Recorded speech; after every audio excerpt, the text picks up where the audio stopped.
দোয়া কবুলের সময়গুলো শুনে নেন। রাতের শেষ অংশে দোয়া কবুল হয়, বৃষ্টি পড়ছে, বৃষ্টি দোয়া করলে দোয়া কবুল হয়, আজান হচ্ছে, আজানের উত্তর দেন, উত্তর দেওয়ার পর আজানের দোয়া পড়েন, তারপরে রাসূলের প্রতি দরুদ পড়েন সাল্লাল্লাহু আলাইহি ওয়াসাল্লাম, হাত উঠে দোয়া করেন, দোয়া কবুল হয়ে যাবে ইনশাআল্লাহ।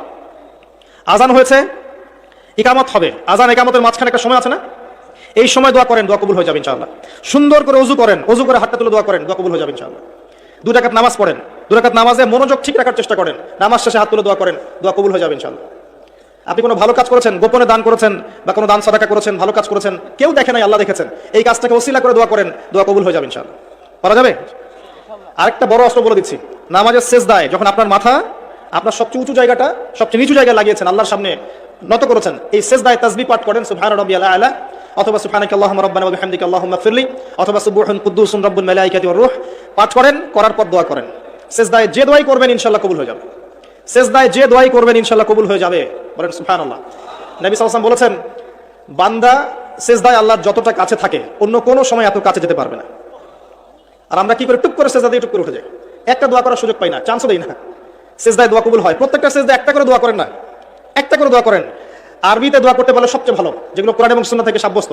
যদি নফল নামাজ পড়েন, আপনার আরবি জানা নাই মোটেই, বাংলাতেই বলেন, আল্লাহ আমি অসুস্থ, আমাকে শেফা দাও, আল্লাহ আমার ছেলেটাকে হেদায়েত দাও, আল্লাহ আমার রিজিক প্রশস্ত করে দাও, আল্লাহ আমাকে হালাল রিজিকের ব্যবস্থা করে দাও, আল্লাহ আমাকে মাফ করে দাও, বলা যায় না? দোয়া কবুল অন্যতম সময় রমাজান মাস, যেটা সামনে আসছে, রোজা রাখা অবস্থায় আপনি দোয়া করলে দোয়া কবুল হয়ে যাবে ইনশাআল্লাহ। এবং যখন মানুষ আপনার আমল দেখছে না, আপনি গোপনে আমল করছেন, সৎ আমল, যে কাজগুলো মানুষ দেখছে না, আপনি জানেন, আল্লাহ জানেন, ওই কাজগুলোকে দোহাই করে আল্লাহর কাছে দোয়া করেন, কবুল হয়ে যাবে ইনশাআল্লাহ। আরো আছে, অসুস্থ হয়েছেন, দোয়া করেন, দোয়া কবুল হতে পারে। অসুস্থ রুগী দেখতে গিয়েছেন, রুগীকে বলেন আমার জন্য দোয়া কর, দোয়া কবুল হবে ইনশাআল্লাহ। রুগীর দোয়া ফেরেশতাদের দোয়ার মতো, রুগীর দোয়া মালায়েকার দোয়ার মতো কবুল হয়ে যায়। দোয়া কবুল করতে হলে বেশি বেশি দরুদ পড়েন, ইনশাআল্লাহ দোয়া কবুল হয়ে যাবে।